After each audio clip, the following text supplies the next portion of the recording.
예, 오네코의 당잠사입니다. 당신이 잠든 사이 그리고 당신이 쉬는 사이 전해진 소식들 확인해 보시죠. 자, 하도 우려먹어서 사골이냐라는 이야기가 나올 이슈, 미국의 부채한도 협상 이슈입니다. 완전히 끝난 건 아닌데 이제 끝을 향해 가고 있습니다. 이제 안 우려먹어도 될 것 같다라는 게 시장의 중론입니다. 내용들 정리해 드리겠습니다. 우리 시간으로는 어제 오전에 전달된 내용인데요. 바이든 대통령과 맥카시 하원 의장이 예산에 합의를 했다는 소식입니다. 아직 부채한도 협상 합의는 아니고요. 예산에 이제 잠정적으로 합의를 하면서 이것이 31일 하원 표결에서 통과만 된다면 끝나게 되는 이슈입니다. 그에 앞서서 재무부에서는 디폴트 시한을 수정했는데요. 원래 엑스데이트 옐런 장관이 제시했던 일자가 6월 1일이었죠. 그런데 6월 5일로 미뤄지면서 표결하고 통과가 돼서 처리하는 기간까지 일단 시간을 벌었습니다. 이게 통과만 되면 이제 끝나게 되는데 아직까지는 하원 의장 내에 하원 의원들 내에 그 3명의 강경파가 불만의 목소리를 내고 있다고 해서 끝까지 보시기는 하셔야겠습니다. 자, 지금 전해진 내용들 그럼 세부 항목들 정리를 해볼 텐데요. 수요일에 아마 그 조율을 한 다음에 최종 내용 발표가 있을 겁니다. 그때 다시 한번 체크를 해보셔야겠지만 월스트리트 저널을 통해서 보도된 내용에 따르면 2024년까지 부채 한도 상향을 하는 대신에 정부 지출 제한을 걸었습니다. 근데 기간적으로 봤을 때 시장의 불확실성 해소 포인트는요. 이게 2년간 일단 상향을 했기 때문에 다음 협상은 대선 이후에 진행이 됩니다. 그러면 지금 현 정권이 대선 전까지 그 공화당이 이걸 가지고 휘두를 수는 없게 됩니다. 그렇기 때문에 변수 하나는 기간적으로 제거됐다라고 시장에선 바라보는 내용입니다. 삭감 항목은 예상했던 내용들 그대로 나오기는 했습니다. 중요한 부분은 그 쟁점됐었던 내용들인데 내용적으로 크게 3가지 포인트 정리를 해볼 수 있습니다. 이 양당이 무승부로 끝났다라고 이야기가 되는 게 공화당이 원하는 만큼 삭감을 하지도 못했고 민주당이 원하는 만큼 돈을 푸는 쪽으로 맞춰지지는 못했습니다. 양 측면에서 한 발씩 물러난 수준에서 마무리가 됐는데요. 예산안 먼저 보겠습니다. 미국 예산안은 크게 3가지로 나눠서 볼 수 있습니다. 의무지출, 재량지출, 순이자 지출. 이 비중은 이 예산안 변동 전 수치이기 때문에 오차범위 1~2% 감안하시고 보면 될 텐데요.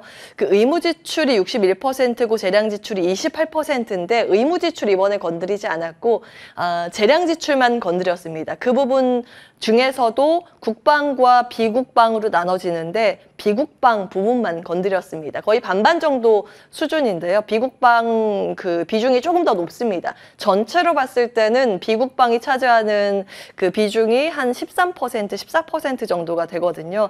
나머지 87%, 86%를 건드리지 않았다. 그러면 시장에서 충격을 줄 만큼 큰 변동 내용은 없다라고 받아들이시면 되겠습니다. 비국방 부분 아래에다 정리를 해봤는데 결론적으로 말씀을 드리면 거의 동결 1% 캡 씌운 것인데 인플레이션을 감안했을 때는 실질적으로 삭감 효과가 있다고 평가가 됩니다. 자, 국방비 부분은 거의 이제 원안 그대로 유지가 됐습니다. 사실 코로나19 이후에 국방 예산을 대폭 증액시켜 놨기 때문에 현안 수준만 유지해도 시장에서는 방산주의 호재다라고 평가가 되는데요. 그 반응이 오늘 밤에 나오는지 여부 체크를 해보시면 되겠고요. 에너지 관련 부분이 가장 큰 쟁점 요소였죠. 여기도 시장에 충격을 줄 만한 내용은 포함되지 않았다가 결론입니다.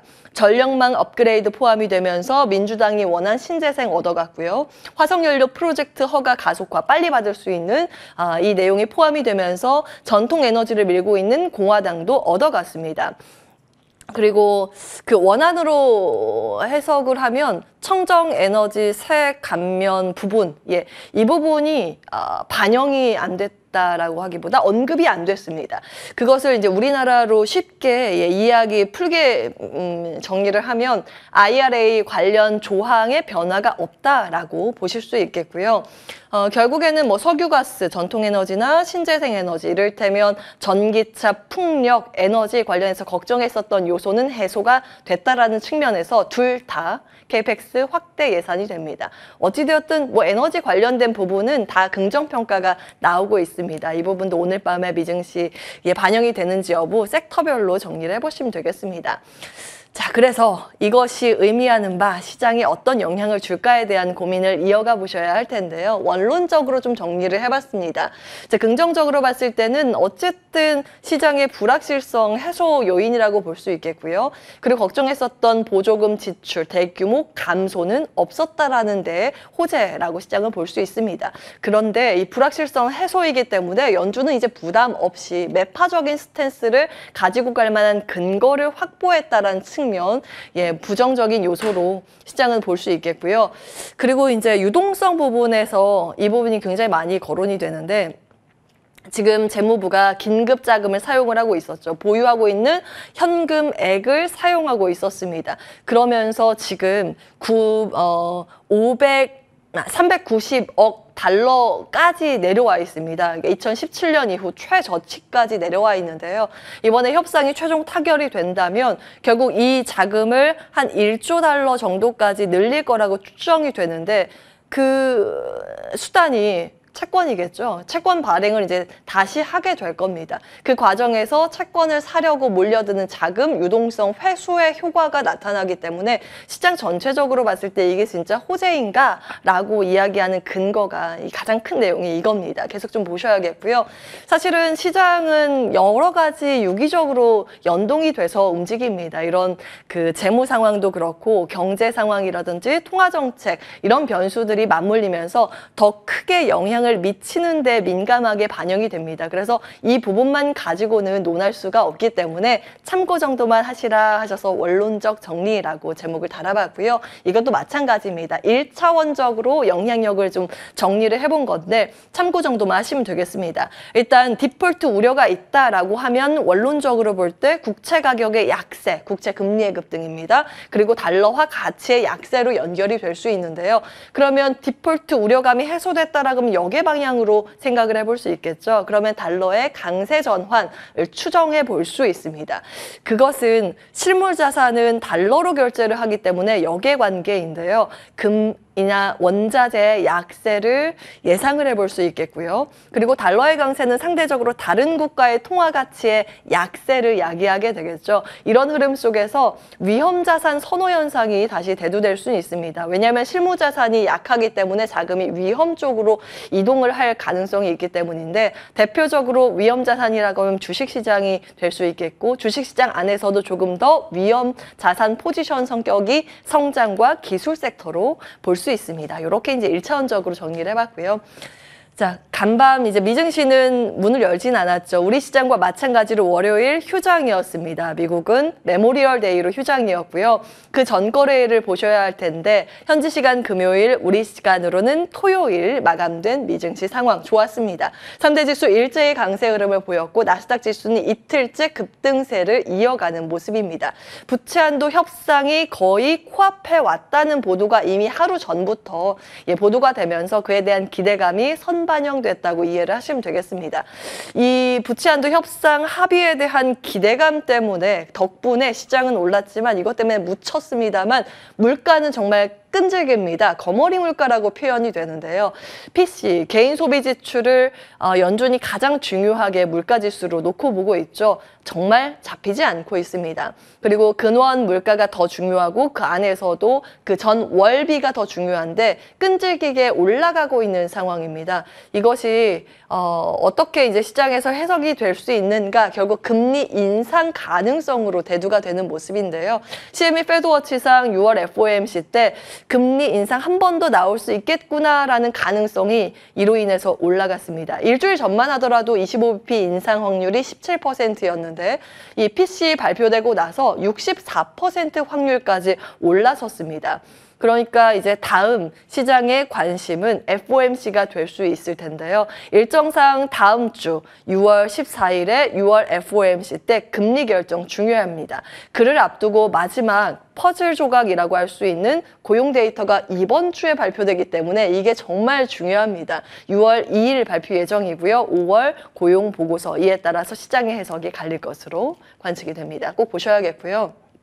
내부적으로 봤을 때는 극도의 쏠림 현상은 여전한 모습입니다. 지금 굉장히 특이한 현상인데 디폴트 우려 해소에 대한 기대는 자리를 합니다. 그런데 추가 금리 인상에 대한 긴축 우려는 또 다른 한켠에서 있기 때문에 이 호악재가 맞물리면서 뭔가 시장 투자는 해야겠고 투자를 적극적으로 하자니 긴축 사이클 아직 끝나지 않은 것 같고 그러다 보니까 한쪽으로 쏠려 있는 상황입니다. 메타, 아마존, 마이크로소프트, 애플, 구글, 엔비디아, 테슬라 이 7개 메가캡 기업들만 44% 오를 때 S&P 500 지수 전체로 봤을 때 10% 상승 그리고 이 500 기업 안에서 이 7개를 빼면 불과 1% 상승에 그치고 있는 상황입니다. 정말 이제 아쉬운 흐름인데요. 역시나 시장의 이 메가캡 기업들을 끌어올리고 나머지 기업들이 부진한 이유는 AI라는 신산업으로 갈랐다라고 보실 수 있습니다. AI 테마의 확산이 이날도 좀 지속됐습니다. 지난주에 이제 정리해드렸던 관련 섹터들인데요. 목요일장, 금요일장 마감 상황들 쭉 업데이트를 해봤습니다. 역시나 반도체가 시장의 중심에 서 있는 모습입니다. 필라델피아 반도체 지수는 목요일 현지 시간대 7%, 금요일에 6% 또 추가 급등을 하는 모습이었고요. 그 중심에는 엔비디아 이틀째 급등하는 모습이었습니다. 엔비디아는 공장을 가지고 있지 않기 때문에 여기에서 설계도를 파운드리 업체 TSMC에 주면 여기에서 이제 공장 돌려서 만들어주는데 TSMC가 뒤늦게 이 상승에 동참을 하고 있는 모습이고요. 디지타임즈의 보도에 따르면 TSMC가 GPU 물량을, 엔비디아 물량을 받아가면서 지금 5나노 공장 거의 풀 캐파로 찼다라는 소식입니다. 그 풀 차고 나서 받을 수 있는 파운드리 업체라고 하면 삼성전자 정도가 되겠죠. AMD, 마이크론 등의 다른 반도체 업체들이 함께 들썩이는 모습이고 장비주의 급등세도 눈부셨습니다. AI 칩, GPU가 들어가는 쪽은 결국 데이터 센터는 건물이 들어서야 되기 때문에 리츠 등의 부동산 건설 쪽이 들썩이는 그런 모습이었고요.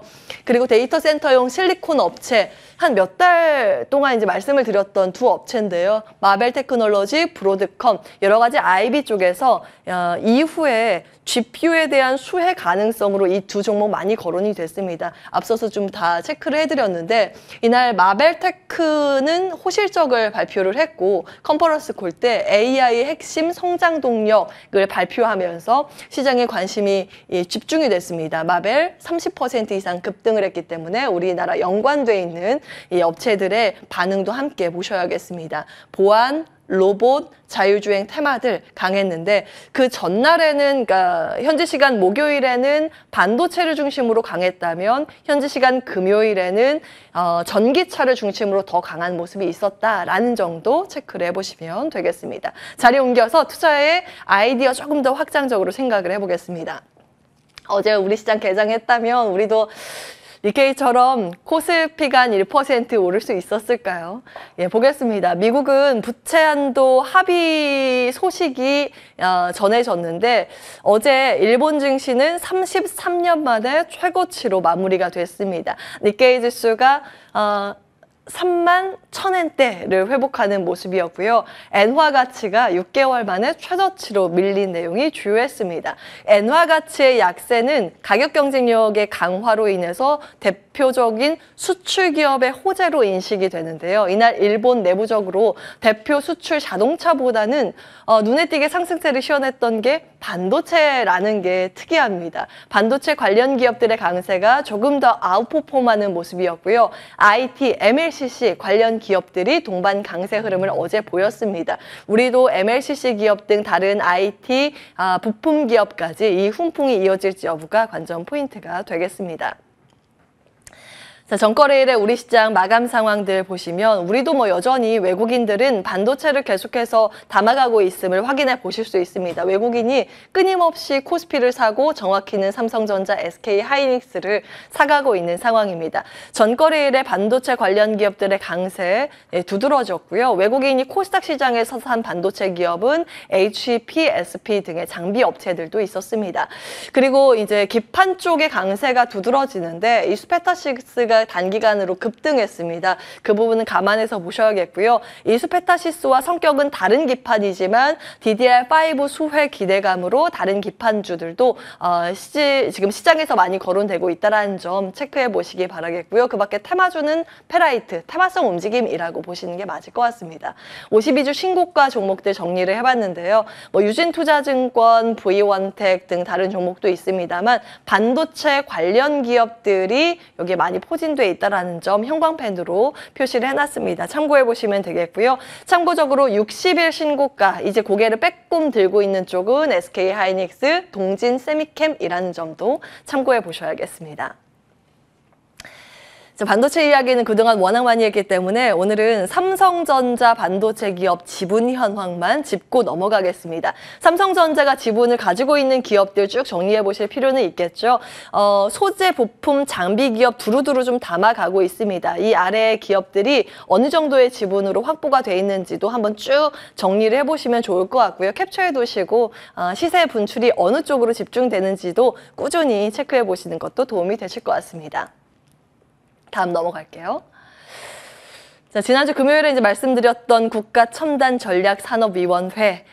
지난 11월에 1차 내용이 있었고, 지난 금요일에 2차 회의가 있었습니다. 변동된 사항만 정리를 해드리면, 작년 11월에 있었던 1차 때는 반도체, 2차 전지, 디스플레이 3개 산업 중점적으로 다뤘다면, 그때 이제 주가 반응이 이들 중심으로 많이 나왔었죠. 이번에는 여기에 바이오를 새롭게 추가한다는 항목 눈에 띄고요.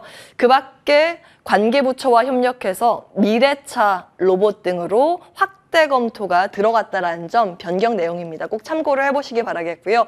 작년처럼 관련 내용들이 주목을 받으면서 주가 시세가 나오는지 여부도 관전 포인트가 될 것 같습니다. 이 가운데 디스플레이 쪽도 이제 업황 회복 가능성이 조금씩은 점쳐집니다. 물론 아직은 미미한 정도의 신호이기 때문에 추가 내용들 점검이 필요해 보이지만 대만의 대표적인 제조사 쪽에서 최근 PC용 디스플레이 긴급 주문 확대를 하면서 양호한 재고 회복이 있었다라고 공식 발표가 됐습니다. 주주총회 때 나온 내용이기 때문에 이 점은 같이 참고를 해보시면 좋을 것 같습니다. 자, 시간상 요거는 다음에 갈까요? 다음 종목만 좀 정리를 하고 넘어가겠습니다. 일단 여러 가지 하반기 주도주 전망이 우리가 쉬는 사이에 나왔는데 대표적인 기업들 AI, 반도체는 거의 교집합으로 나오고 있는 상황이고요. 신한금융투자는 굉장히 자세하게 종목 전망을 썼기 때문에 그 부분만 가지고 왔습니다. 신성장 동력 쪽은 2차 전지, IT, 하드웨어 종목명 우측에 기입이 되어 있고요. 세계화, 다음 타자는 무엇인가를 봤을 때 헬스케어와 반도체, 소부장단 종목 하나씩 꼽고 있고요. 순환적 회복이라든지 실적을 바라본다면, 그러니까 이 순서가 후순위라는 점은 참고해 보시기 바라겠고요. 관련 기업까지 한번 쭉 긴 관점으로 정리해 보시면 좋을 것 같습니다. 오늘 여기까지 합니다. 온앵커의 당잠사였습니다.